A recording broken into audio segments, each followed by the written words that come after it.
market are preserved for a long time. Wow, the warmth and generosity here are truly abundant. Though some places have already vanished and others may one day disappear, I hope that the memories and stories hidden within them will be well preserved.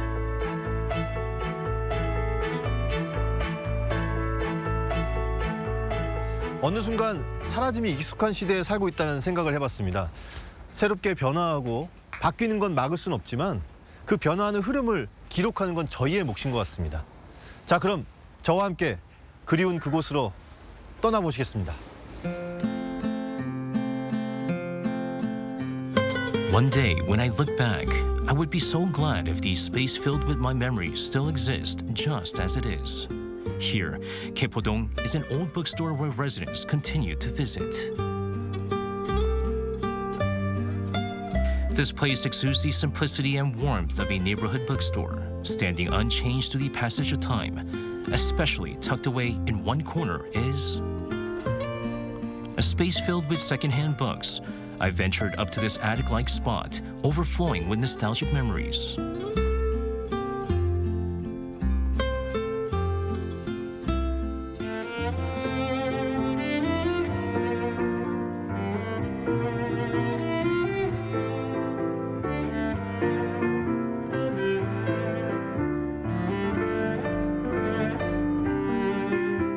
Everywhere, I felt the traces of time and a longing for the past, especially when I discovered a familiar book among the piles of used ones. It felt like finding a hidden treasure.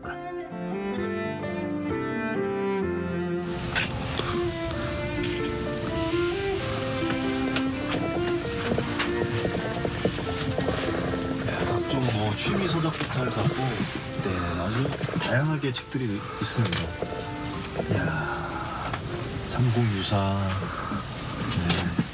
세계사 필력, 한국사를 보다. 역사도 참 재밌거든요.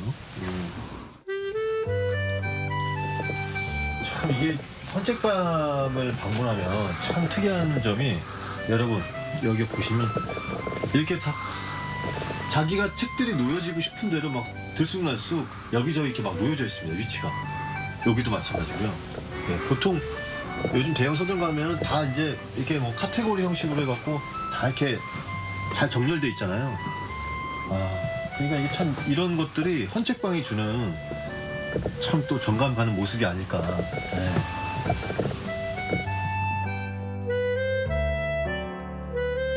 I met the owner who has been keeping this humble neighborhood bookstore for a long time and shared a moment discussing the meaning of this space.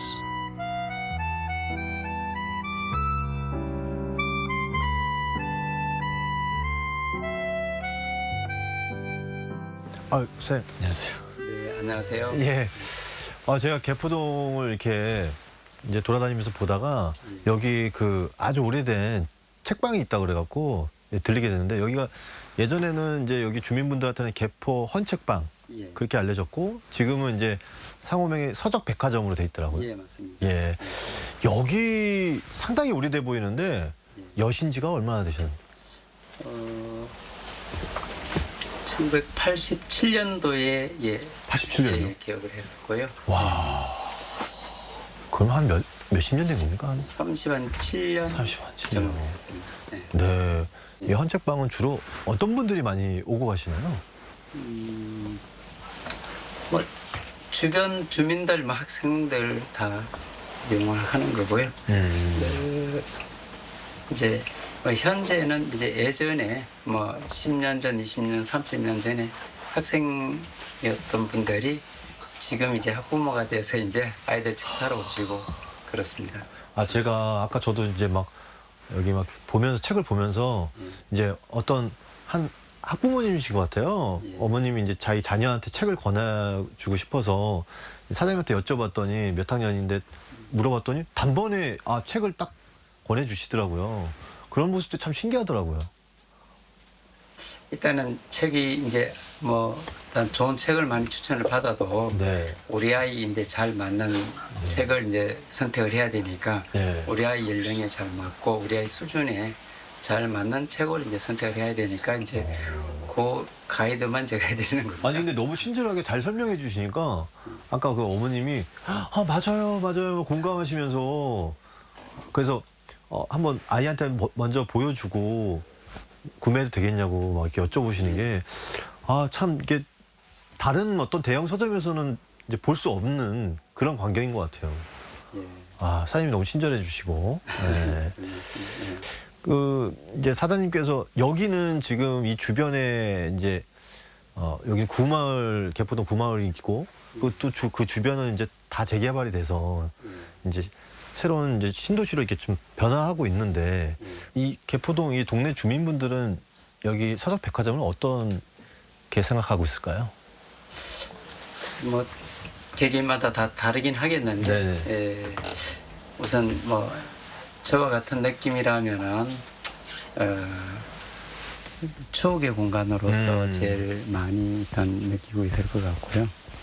타지로 나갔다가 또 아니면 외국으로 갔다가 이제 부모님들 뵈러 오면은 자기 그 학창 시절의 추억이 있는 곳을 이제 한 번씩 들려서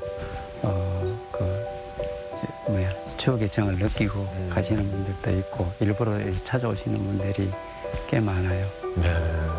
뭐 저도 뭐 이제 서점 하면서 보람이라면은 제가 그 추억의 공간을 늘 유지하면서 이렇게 자리매김을 하는 게 저 나름대로 그 의미 있는 보람이죠. Owner Jung Do-hyun hopes that this place will always be a warm comfort and a source of memories for someone.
도시는 세계와 연결되어 문화를 창조했고 새로운 것을 받아들였다. 함께여서 우리는 더 자유롭고 더 멀리 갈 수 있어. 닫힌 문이 아니라 열린 질문으로 나에게 A극은 자유, 융합, 국제성, 다양성, 포용, 개발. 신라의 정신이 APEC 2025로 이어집니다.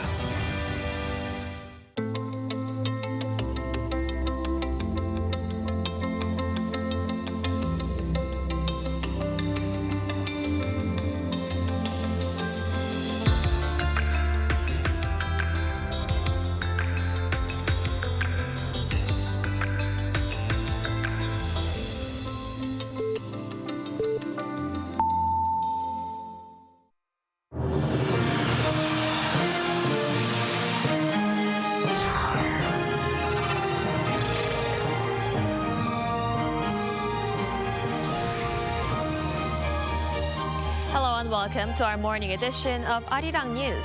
We begin with these stories making the headlines at this hour. Former First Lady Keon Hee has been arrested amid an ongoing investigation into allegations including bribery and stock manipulation. With her husband also behind bars on insurrection charges, this is the first time in South Korea's history that a former presidential couple has been detained at the same time. Russian President Vladimir Putin spoke with North Korean leader Kim Jong-un and reportedly discussed his upcoming meeting with U.S. President Donald Trump, which is set to take place on Friday in Alaska. Kwon, a South Korean entrepreneur behind two collapsed cryptocurrencies, has now pleaded guilty to 2 fraud charges. He will likely face no more than 12 years in prison and could potentially serve half his prison term in South Korea as part of a transfer program. South Korea's ex-First Lady Kim Keon-hee has been arrested on corruption charges. This is the first time in the nation's history that a former First Lady has been put behind bars, and also the first time that a former presidential couple has been detained at the same time. Our Pyeongyang starts us off. Kim Keon-hee, the wife of impeached former President Yoon Suk-yeol, was arrested late on Tuesday on charges of stock manipulation, interference in party nominations, and political influence peddling. Kim is accused of taking part as a funding source in the Deutsche Motor stock rigging scheme from 2009 to 2012, meddling in People Power Party candidate selections in recent elections, and accepting an illicit lobbying request from a broker from the Unification Church in 2022. The Seoul Central District Court cited concerns over destruction of evidence as the main reason for issuing the arrest warrant. Kim was moved to the Seoul Southern Detention Center, where she waited in a holding room for detainees before she was transferred to a housing unit. Her arrest means all privileges as a former First Lady were revoked, and her security detail was fully withdrawn. However, like her husband, she will be assigned a dedicated correctional officer and kept separate from other inmates during exercise and bathing. She first appeared for questioning in front of a special counsel team last week, where she made a public apology. I am truly sorry that a nobody like myself has caused concern for the people. I will faithfully undergo the questioning. Her husband, Yoon Suk-yeol, is behind bars on insurrection charges. While several other former South Korean presidents have previously served prison terms, this is the first time in the nation's history that both a former president and spouse have been jailed at the same time. Pyeongyang, Arirang News. Russian President Vladimir Putin has spoken with North Korean leader Kim Jong-un and briefed him on his upcoming meeting with U.S. President Donald Trump. According to Russia's TASS news agency on Tuesday, the two discussed the planned Trump-Putin talks in Alaska on Friday, which are aimed at efforts to end the war in Ukraine over the phone. Putin also shared his appreciation for Pyongyang's support of Russian operations in the Western Frontline Kursk region, praising what he called the valor, heroism, and selflessness of North Korean troops. Meanwhile, Ukrainian President Volodymyr Zelensky on Tuesday stressed his country will not give up the Donbas region as part of a ceasefire deal with Russia. The comments come as Moscow is demanding that Ukraine withdraw from the entire eastern Donbas region as a condition for a peace deal. The U.S. State Department, in its latest report on human rights, says the situation in North Korea remains very serious. The 2024 Country Reports on Human Rights Practices, released on Tuesday local time, said the regime maintains its control through brutality and coercion, including executions, physical abuse, enforced disappearances, and collective punishment. It said that in the past year, there has been no significant change in the North's human rights. The report lists serious abuses in the North, including killings, disappearances, torture, forced medical practices, arbitrary detention, repression abroad, limits on speech, press, and religion, coerced abortions, human trafficking and forced labor, child labor, and bans on independent unions.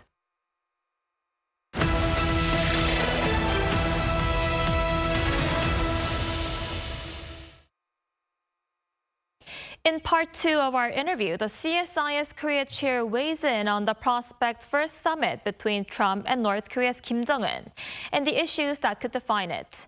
He also notes that Washington's pursuit of denuclearization of Pyongyang is a long-term goal. Our correspondent Kim Jung-sil reports. Victor Cha, Korea chair at the Center for Strategic and International Studies, says Washington's official stance remains unchanged. The end goal is still the denuclearization of North Korea. But he warns that's no short-term prospect. Stated U.S. policy is the end game is denuclearization, right? That's our stated U.S. policy. But that's really a long-term goal. I mean, given how much North Korea's nuclear program has developed. So the question then becomes, in the interim, what would the United States be seeking? In that interim, Dr. Cha says Washington could pursue other priorities and perhaps a diplomatic opening. He suggested that if the U.S. president attends October's APEC meeting in Gyeongju, the trip might also take him to Panmunjom and possibly to talks with North Korean leader Kim Jong-un. If that happened, I just want to ask you the real end game for both sides this time? Certainly, I think some form of freeze on the program, some of the initial steps towards denuclearization would be important. But at the same time, there are other things that I think the United States is concerned about when it comes to North Korea. And one of them, of course, is their deep military relationship with Russia. He says that relationship now factors directly into Trump's top foreign policy priority. This is clearly a priority of the Trump administration to end the war in Europe.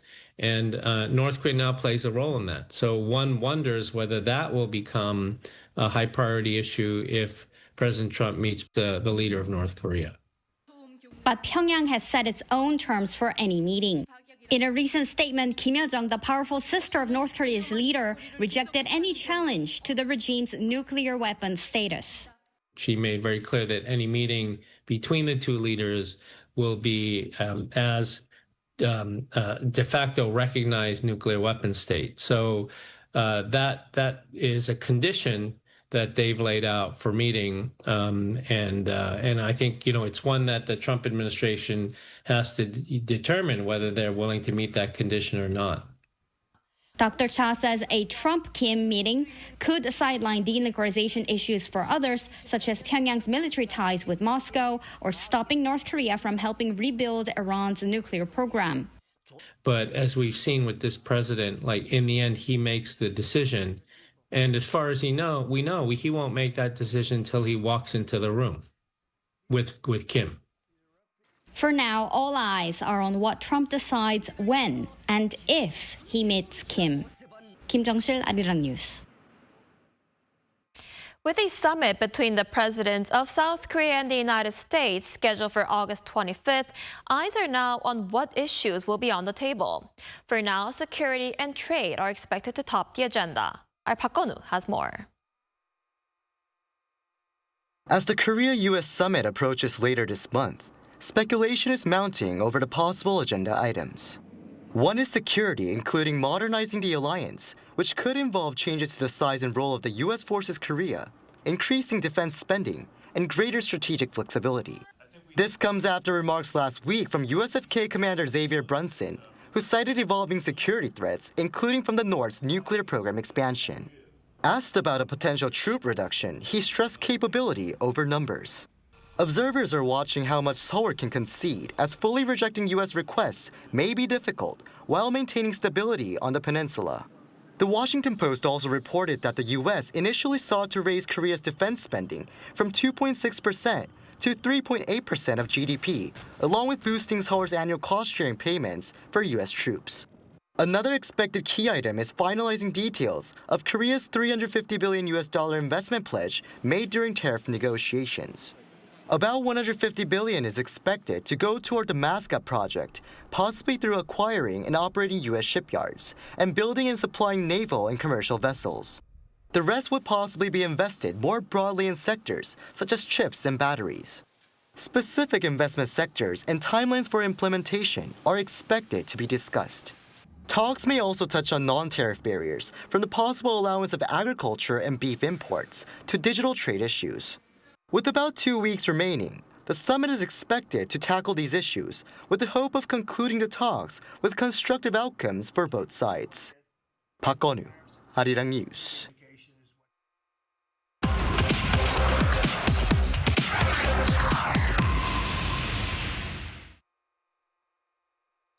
As the Trump administration's crackdown on immigrants intensifies in the U.S., a Purdue University student from Korea was recently released from federal detention, while a green card holder living in the United States for 35 years was also detained, sending shockwaves through the Korean community in the United States. For more on this, we're joined by Steve Kang, chairman of the Korean American Federation of Los Angeles. Mr. Kang, thanks for joining us today. Thank you for having me. So immigration raids like these are unprecedented, right? How do cases like this reflect the Trump administration's immigration policy? So at the beginning of this year, with the installation of President Trump, many in our community, whether you supported Trump or not, understood that his immigration policy will be prioritizing those who are undocumented, but who are also violent criminals. So there was no disagreement, even within immigrant communities like the Korean American community, where, of course, if you're undocumented and if you're a violent criminal, you should be prosecuted and potentially deported. So there was no disagreements on that. However, that policy has evolved without a major policy announcement from the White House to involve green card holders, other undocumented individuals who are productive members of society, and also naturalized citizens like myself. So I would say that the current immigration policy is very anti-minority and anti-immigrant, and also very much fragmented. I see, and all this must have been very shocking for Koreans living in the United States. How is the Korean community in Los Angeles reacting to the recent immigration raids? So just like the case you alluded to earlier, and many more, I think there are significant pockets of our community who are living in fear and shock, because many felt that if you have a green card, if you have a valid visa, or if you're a naturalized U.S. citizen, you are shielded from this type of immigration crackdown. However, as you've reported in Arirang News, many who had valid visas and without prior criminal history are being rounded up, whether you're in New York or Los Angeles, San Francisco, no matter what city or town that you live in. So many in our community are feeling and living under fear. That sounds very concerning. I understand the ICE immigration agents have been arresting hundreds of immigrants every day across the United States. What do the raids look like in Los Angeles, where you live, and how are they changing people's daily lives there? So here in Los Angeles, the recent unrest that you've all seen and reported in Korea was unprecedented, because although, yes, when these raids happened, but it without any sort of court order, without any sort of law enforcement cooperation, the local police department have no idea. And they're coming in unmarked cars, and they are basically rounding up anybody that they could find, whether you have valid visas or citizenship cards. Even there has been cases where U.S. citizens have been rounded up by mistake, and they were later released from detention because they were able to prove. So many of these immigration raids are happening based on the skin color, whether you look like an immigrant. So it's been very much chaotic, and that has basically increased the fear and uncertainty in our community. I see. And what kind of diplomatic efforts do you think is needed from the South Korean government to help resolve this issue? So many in the Korean American community here in the U.S. Were delighted to hear that the new President Lee of South Korea will be meeting with President Trump at the end of this month. So although the topics of discussion will involve tariffs and security agreements, of course, however, we're hoping that this issue will be also addressed, because it is not only impacting Korean Americans who have naturalized or are raised in the U.S., but it's impacting Korean nationals who are living with proper documentation, who are being rounded up or mistaken as criminals and being deported, potentially deported back to Korea, which will have a larger implication. So we're hoping that the Korean government will be much more proactive in their diplomacy. I see. All right, Mr. Kang, thank you so much for sharing your insight with us today. We appreciate it. Thank you very much.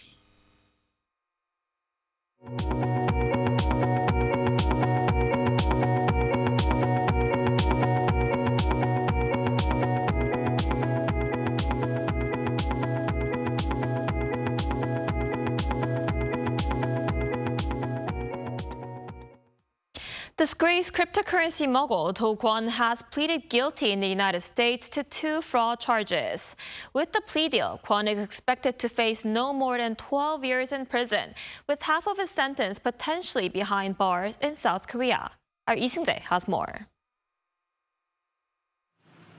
Disgraced South Korean cryptocurrency mogul Do Kwon on Tuesday pleaded guilty in the United States to 2 fraud charges connected to the $40 billion collapse of Terraform Labs' digital currency ecosystem.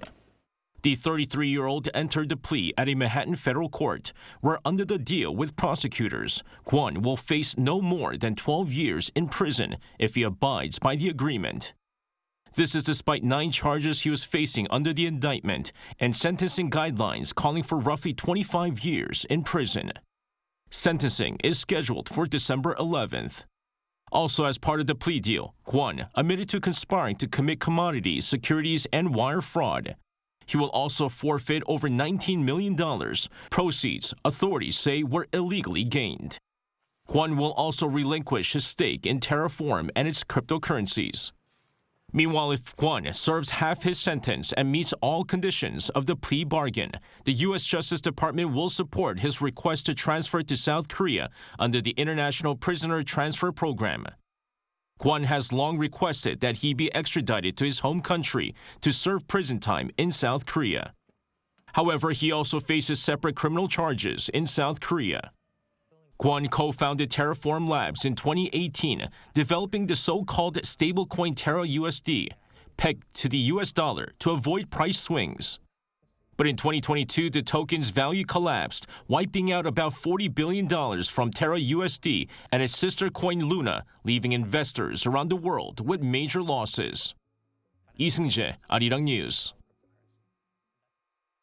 South Korea's year-on-year employment in July increased by 171,000, continuing 2 consecutive months of job gains in the 100,000 range.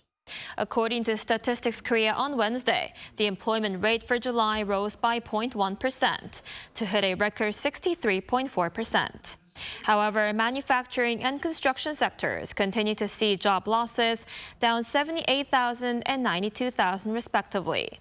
Healthcare and social welfare added over 260,000 jobs, while professional services gained 91,000. The unemployment rate was 2.4%, down 0.1 percentage point from the same period last year.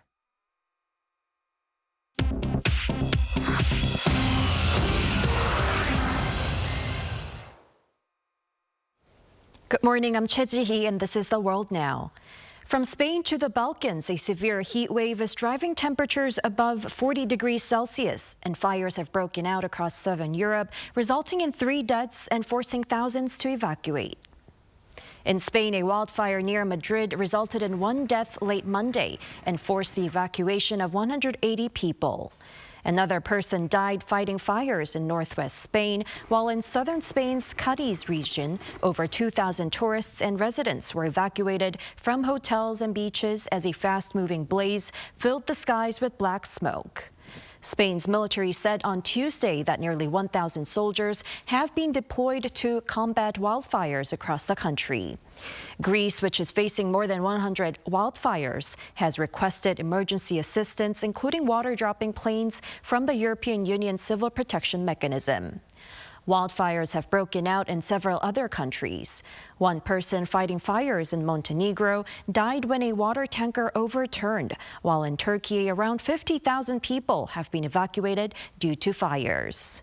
Scientists warn that climate change is turning southern Europe into a tinderbox due to rising temperatures and prolonged droughts. Egypt has announced that Cairo is actively engaging with Qatar and the United States as mediators to negotiate a 60-day ceasefire between Israel and Hamas. During a news conference on Tuesday, Foreign Minister Badr Abdelhadi stated that Egypt is working very hard in full cooperation with the Qataris and Americans to revive a previous ceasefire proposal. This plan includes a 60-day truce, conditional releases of hostages and Palestinian detainees, and unrestricted access for humanitarian aid into Gaza. Abdelhadi emphasized that discussions are ongoing with both Hamas and Israeli authorities based on a recent initiative from the U.S. and Qatar. Last month, negotiations in Doha failed to achieve a breakthrough for a ceasefire and the release of hostages as Israel and the U.S. withdrew their delegations, citing unacceptable demands from Hamas. In France, a swarm of jellyfish caused a temporary shutdown of 4 of the 6 reactors at the Gravelines nuclear power plant, one of the country's largest, as of Monday morning after clogging the cooling system's filters. EDF, the company that operates the plant, stated that teams are conducting inspections to restart the site in complete safety and that the reactors that were shut down are expected to restart on Thursday.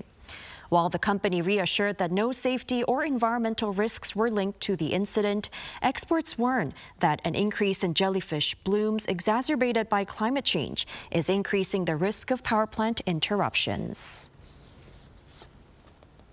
Finally, in South Africa's Adventures with Elephants Sanctuary in Bella Bella, visitors celebrated World Elephant Day on Tuesday by interacting with a herd of rescued African elephants.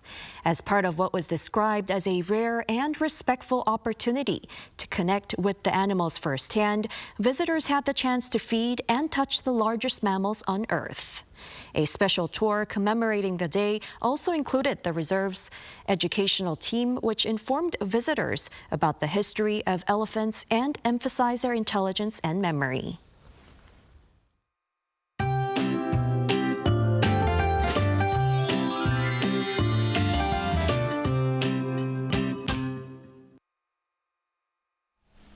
Hope your morning commute was all right. A stationary front has been dropping strong and heavy rain on most of the central region since early this morning, and it will continue to lash down through tomorrow morning. So by tomorrow, the capital area could see over 200 millimeters of downpours. The west of Gangwon-do might get up to 150 millimeters. Rain could pound down at a rate of 40 to 50 millimeters an hour. So heavy rain alerts have been issued in the capital region, which could expand to more surrounding areas as the day goes on today. Meanwhile, rain in southern provinces will let up as the morning goes on. So sunny skies and strong heat returns to the south. Daegu, Gyeongju both topping out at 34 degrees Celsius, which is 10 degrees higher than yesterday. Seoul gets a heat relief at 28 degrees. Now, those in the central northern regions can expect on and off rain along with strong winds through Liberation Day morning on Friday, so those near the water need to stay alert.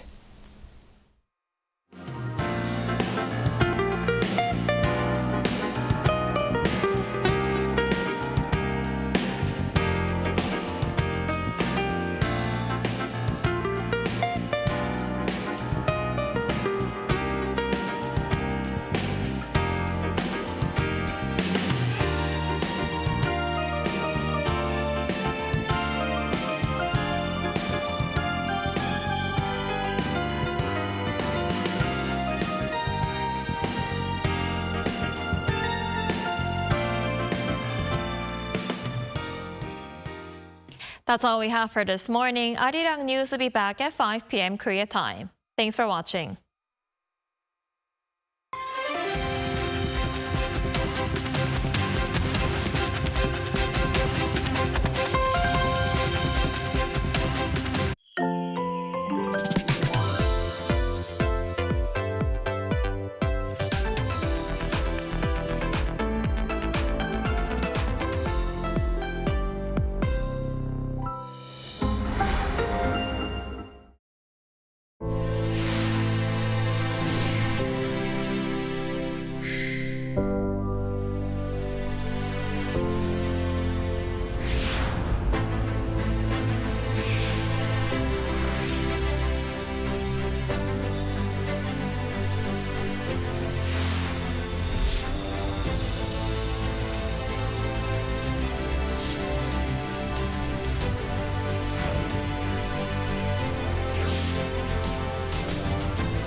K-culture is sweeping the globe.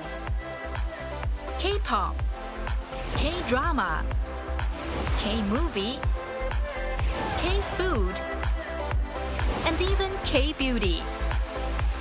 Korean cultural content is gaining more and more fans worldwide.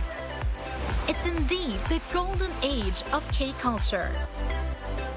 But with this growing interest comes an increase in misinformation about Korea. There's so much inaccurate information out there. Even AI can sometimes get it wrong. So, we must set things straight and correct all the misinformation. So here's the plan. The Voluntary Agency Network of Korea, Bank, and Arirang TV present the Get Korea Right project. Our goal is to provide accurate information on important keywords that come to mind when we think of Korea. Blatant errors and false claims that distort history. It's time to set the record straight. Sharing the true history and culture of Korea while raising the national brand. Let's get started with Get Korea Right. Are you ready to join? Arirang TV is conducting an overseas TV viewer survey to provide you with a better global broadcast service. Share your valuable feedback on the Arirang TV website www.arirang.com or mobile application. Survey participants will be selected at random to receive special gifts. 2025 Arirang Overseas TV Viewer Survey. We look forward to hearing from you.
We're here to bring a new type of news show. New insights, new styles, and new topics every day. We are News Generation. Bringing news just for you is Wednesday, August 13th here in Seoul. I'm Lee Soo-jin, and this is News Generation. Joining us today is Julian Kim. Good morning. Good morning. Also, Song Na-yeon is with us. Hi. Hi. And both are here to speak on behalf of people in their 20s and 30s. So it's Wednesday, which means we're going to begin with our keyword news, where we look at a story that has been gaining traction over the past 24 hours. And today's keyword is daughters. The preference for sons has become a thing of the past in South Korea. Gallup International released a poll on Tuesday of men and women in 44 countries asking whether they would prefer to have a son, a daughter, or if the child's gender didn't matter. For the South Korean survey, just 15% said they would prefer a son, while a huge 28% said they would prefer a daughter. That places Korea at the top among all surveyed countries in daughter preference. It's a dramatic shift from around 30 years ago when just 10% of South Koreans expressed a preference for daughters. daughters. Gallup International cited growing gender equality and the perception that daughters are more likely than sons to take on the responsibility of caring for elderly parents. So Niall, did you have a preference of whether you had a son or daughter? If so, why? So they say first sons usually take after their moms. It's an urban saying, but my husband is known to be very, very, very tame as a person now and as a baby, and I wasn't. So I was afraid that if I had a son, he would end up kind of like me being a little difficult of a baby. But you know what? I did have a son, and he wasn't too difficult. He's quite tame, and I love him very much, and he looks like me, so that's a bonus. And on second thought, I think I see people with two sons and the dynamics they have between the two boys versus I had a brother and it was a brother-sister relationship. I wouldn't mind having another son. And Julian, I know you obviously don't have any immediate plans to have kids, but if you were to have a child in the future, do you have a preference? Yeah, definitely no immediate plans to have kids, but honestly, I don't really think it matters that much for me. When I think about having a daughter or a son, I don't really feel like I have a strong preference for one or the other. I'm sure whenever I think about seriously having children, I think things could change, but as of now, because I'm not thinking of having children anytime soon, I honestly haven't given it much thought. Fair enough. So the findings highlight how shifting cultural values, economic growth, and evolving family dynamics are reshaping long-held traditions in South Korea. So what was once a strong preference for sons has given way to a new outlook, one that reflects changing roles within the family and society and hopefully paves the way for greater gender equality in the years to come. And that concludes our keyword news for this Wednesday. And as we make our way through the middle of the work week, we're going to dive into a topic that explores how things get to us quickly and reliably and what it takes behind the scenes to make that happen. So let's take a look at the screen to learn more. Delivery in Korea is not just reliable, but it's also incredibly fast. Packages can arrive within just hours of you clicking order. It's a service many of us take for granted, but behind this impressive speed lies a complex system and hardworking delivery workers who keep everything moving. Yet with growing demand, questions about the well-being of delivery staff have come to the forefront. And that's why Korea has introduced No Delivery Day to give workers a much-needed break. So today on News Generation, we'll explore what makes Korea's delivery system unique and discuss how this new initiative aims to help those behind the scenes. As we just saw in the video, Korea's delivery culture is incredibly fast-paced and deeply woven into everyday life. It's become such a big part of how we live that it's hard to imagine daily life without it. But tomorrow is actually No Delivery Day, a rare break for delivery workers across the country. So before we get into the reasons behind it, let's start with our own habits. So do you tend to order things a lot online? Or are you one of those people who gets a package delivered to their doorstep almost every day? Or do you only shop online when it's absolutely necessary, Julian? Yeah, I do really enjoy online shopping, but it's usually just a lot of window shopping, so I don't really have a lot of packages on my doorstep every single day. So I guess I'm more aligned with the type of person to shop online when it's absolutely necessary. And as much as I would really love to have a package every day, I do try to control my shopping habits and only purchase things when necessary. I do find online shopping to be extremely convenient, especially for my lifestyle and especially here in Korea too. So the amount of packages coming in are slowly starting to increase. So what kind of stuff do you usually shop online? It could just be anywhere from food to clothes. Those are generally the biggest categories for me. What about you, Niall? You know what? I don't have a lot of guilt because I usually order my groceries online, so it's a necessity, right? But delivery saves me so much time because as a working mom, it takes a lot of commitment to go down to the offline store to go grocery shopping. But many Korean deliveries arrive very, very early. And I think location-wise, where I'm living personally, it's very close to some of the base stations. So when they say it's arriving early morning, it actually arrives at 11 p.m., which is so great for me. And some grocery stores even deliver their foods within hours of purchasing it. So it's been a great convenience to me. So Korea is often praised for its fast, reliable, and affordable delivery service. So how would you describe Korea's delivery system, Niall, and what are some of its key strengths in your opinion? Right, as I just mentioned, Korea's delivery system is very fast and efficient, and in the Seoul metropolitan area, most orders arrive between 2 to 3 days after the order being placed, and same day and early morning delivery services are also available. And delivery tracking allows you to check the location and status of the parcel in real time, and notifications via text messages are also convenient. And many different delivery options. You can have unmanned parcel lockers, convenience store pickups, storage with security guards, or redelivery when you are present. And thank you so much to the dense nation delivery network. Even remote islands and mountainous regions can receive these deliveries actually pretty quickly. And delivery fees are also inexpensive, which is a bonus. And it's in comparison to other parts of the world, but it's very good. I think you might be able to relate to this, but you say you shop usually for groceries, but I think that there are times when you forget to order stuff, but if you want to make a dinner and you miss the ingredient, then you can order it like at a certain time in the morning. You can get it on the day of. So I think that's super convenient. And you also mentioned remote islands, and I think actually the Ministry of Land, Infrastructure and Transport actually has been pushing for drone delivery trials. And there was actually a report that someone on my team did like at Jeju Island, because there's still areas of Jeju Island that don't get those deliveries. So it's interesting to see how it's advancing, continuing to advance. So the no delivery day was introduced to give overworked delivery drivers a much needed break. So Julian, what's the background behind having this day in Korea? How did this idea come about, and why was it considered necessary? Yeah, so Korea's delivery service is considered to be one of the best in the world. However, this does come at a cost for delivery workers. Now, they undergo really tough working conditions, and when the volume of packages surge, they have to work really long hours. Especially given the record-breaking heat waves over the past month, working conditions have been significantly more challenging for delivery workers. Now, as a result, there has been growing social demand for improving the treatment of delivery workers. This is the background behind the creation of Delivery Workers' Day off. To guarantee delivery workers' right to rest, Korea established this holiday around Liberation Day starting in 2020. This year, the act dates vary by delivery companies, but the Delivery Workers' Days off is scheduled to be from the 14th to the 16th this year. So no delivery day wasn't an easy agreement to reach. So unlike regular employees protected by labor laws, most delivery workers in Korea are classified as special contract workers, making it harder for them to speak out if they are facing poor conditions. That's why in 2020, like Julian said, the Labor Ministry and 4 major parcel companies here in Korea agreed to designate a day each year as a day off. And the aim is to protect workers' health during the summer heat, help them recharge before the upcoming busy Chuseok holiday, and allow them obviously time with their families. There's certain companies that still don't take part yet, but they do face ongoing pressure to join.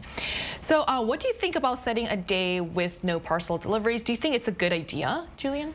Yeah, definitely. From the perspective of respecting delivery workers' labor rights, the Delivery Workers' Day off is occasionally a necessary measure. Now, overworking and safety accidents are important issues that do really need to be addressed. So, delivery workers' right to rest should be guaranteed. Now, delivery workers are the backbone of our society, so it's absolutely imperative to provide an occasional day to rest.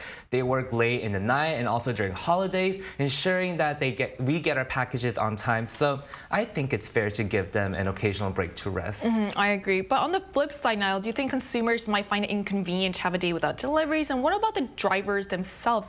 Could a break like this actually create some challenges for them?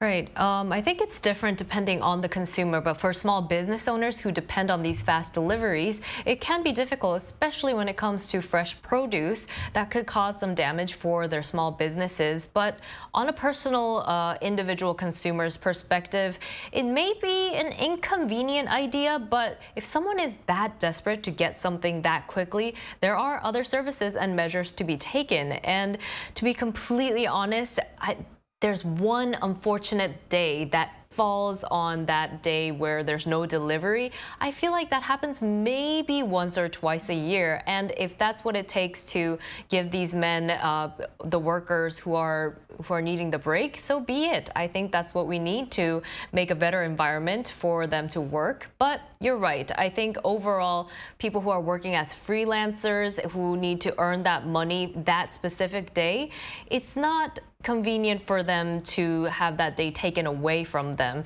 So I think the key here is communication and the flexibility to let people work when they need to and also rest when they need to. I agree. So while concerns about delivery workers' labor rights and working conditions continue to be a serious issue, Korea's parcel delivery system is still widely recognized around the world for its impressive speed, remarkable reliability, and overall efficiency. And to find out more, we asked our viewers on the Arirang News YouTube channel, what is the biggest strength of Korea's parcel service? And here's what they said. So 48% of respondents pointed to fast delivery as the top advantage. Close behind, 44% highlighted the safe and reliable handling of packages, and 8% said the affordable cost of delivery was the main benefit.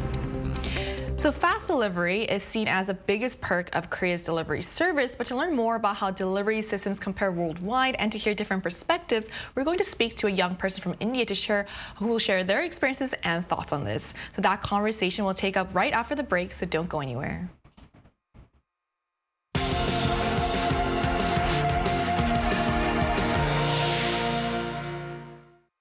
NewsGen wants to hear from you. Go to YouTube and search our channel Arirang News. Click Community and leave a comment down below.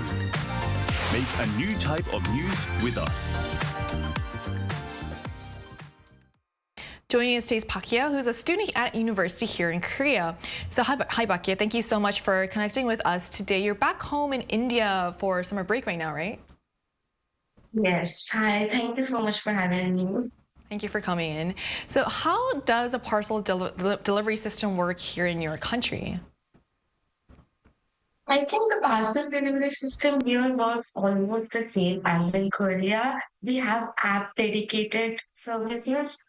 Two different kinds of services what we get, like for food, groceries, clothing, and essentials.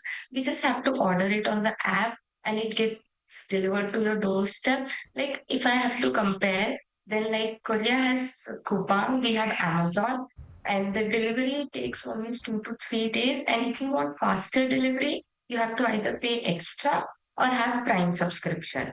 Here, Prime means exactly similar to the WOW membership we have for Coupang, free delivery and getting delivered in 2 to 3 days. But what difference I think is that in India, you have to physically be present to receive the package. The delivery workers will not leave it at your doorstep. If you're not present at home, you have to ask someone else to collect it for you. I think that is the one difference. Hi, Bakia. So do you also usually order many packages? And also, what do you personally find the most convenient about Korea's delivery system?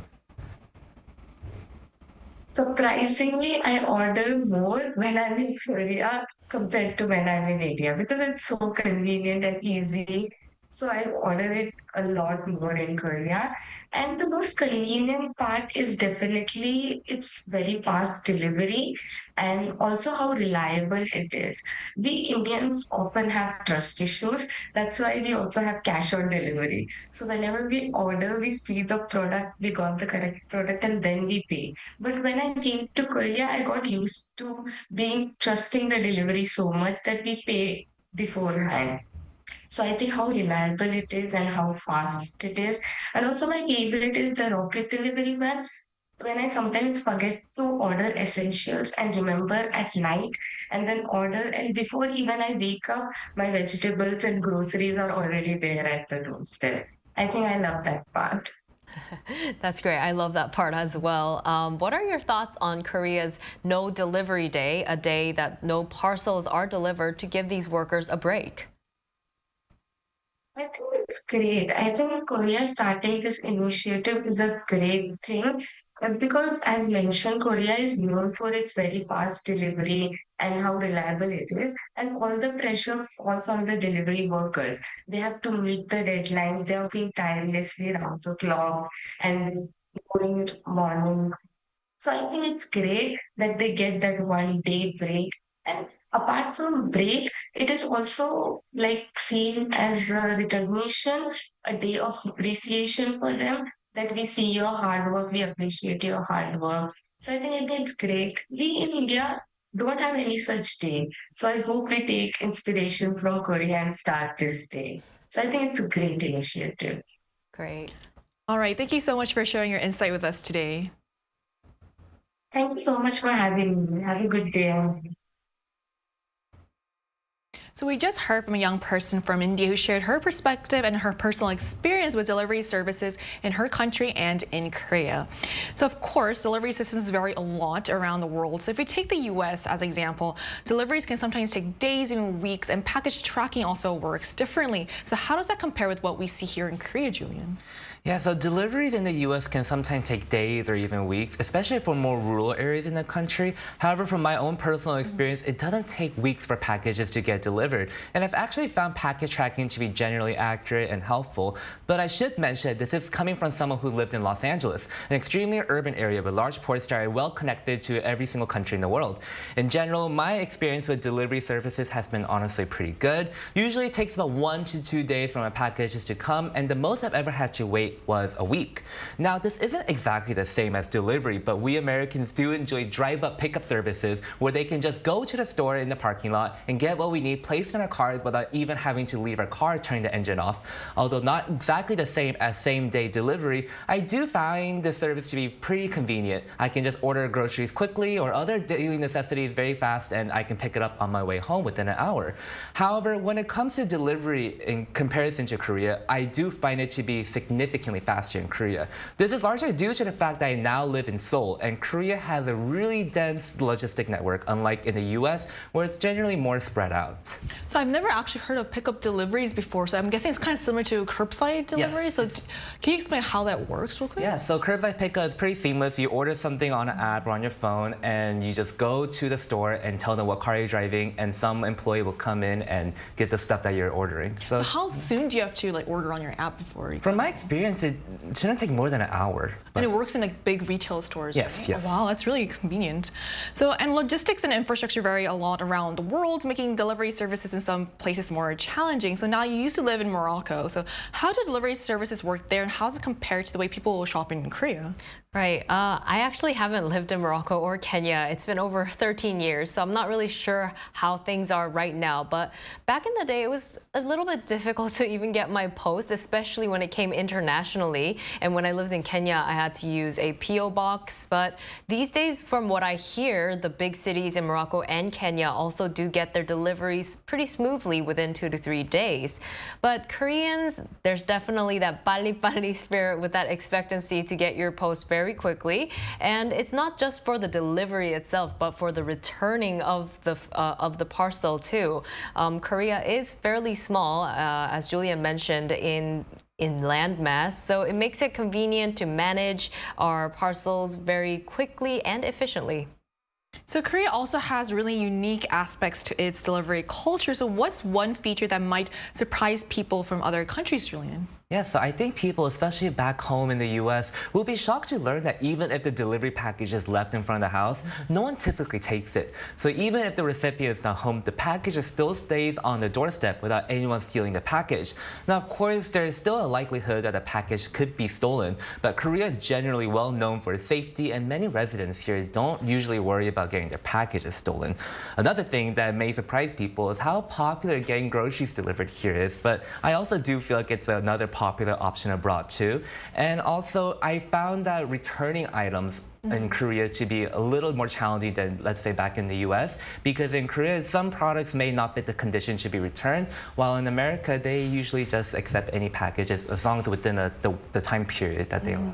So do people just take the risk of things getting stolen if they aren't home? Well, there's different options of how they get their packages delivered. For example, you can get it delivered at a grocery store where it's all safe, secure in a locker, or you could just set a delivery time so you know when you're home. So that's when you could get your packages. That could work. So, and finally, so let's end on a positive note. So have you ever heard or experienced any heartwarming stories involving delivery workers now? You know what? I have heard that people leave out snacks or cold beverages for the workers, depending on the time of the year. And sometimes it's the hot beverages as well. And I've personally done this as when I was living in a villa with no elevator, and they would have to carry up pretty heavy things. And so out of appreciation, I would leave some drinks or snacks for them saying thank you. And this is a moment where we can take to say thank you so much for all the hard work that you do, and you really are the backbone of this country. So whether it's lightning-fast services, the trust that allows parcels to sit safely outside your door for hours, or initiatives like No Delivery Day to give delivery workers a well-deserved break, Korea's parcel system reflects both efficiency and a sense of care. So as the industry continues to grow and adapt, the real challenge will be finding ways to maintain that balance, delivering speed and convenience for customers while also protecting the well-being of the people who make it all possible. And maybe on a day like this, we can all take a moment out of our busy schedules to do something kind for the delivery workers to keep our lives running so smoothly. We're also conducting a program survey that includes News Generation until August 17 to better meet our viewers' expectations. So please visit at www.arirang.com or on the Arirang TV mobile app to share your valuable feedback. And by participating, you'll also have a chance to win Bluetooth earbuds and exclusive K-pop merchandise. And this brings us to the end of today's episode of News Generation, but News Gen will be back tomorrow at 10:30 a.m. Korea time. A big thanks to Julian. Thank you for having me today. Coming in, and Niall. No problem. And to all our viewers, thank you so much for watching, and we hope you have the best day. We are News Generation.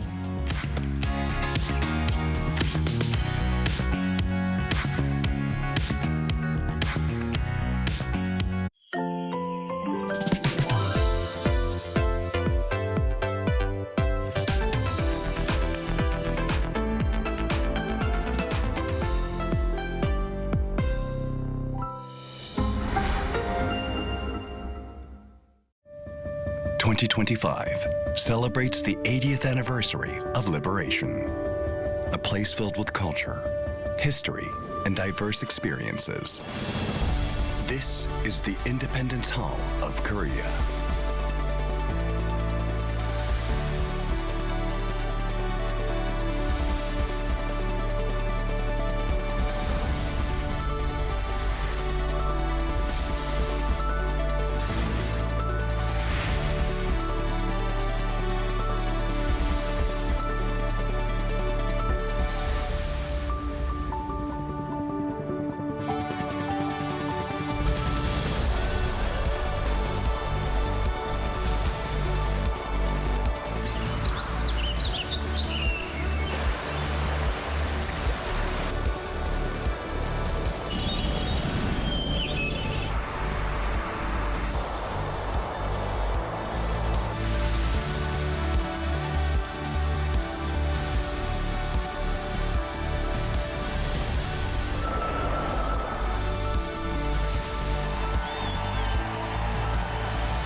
Upholding the values of the independence movement, and together with the whole nation, we will make Korea great.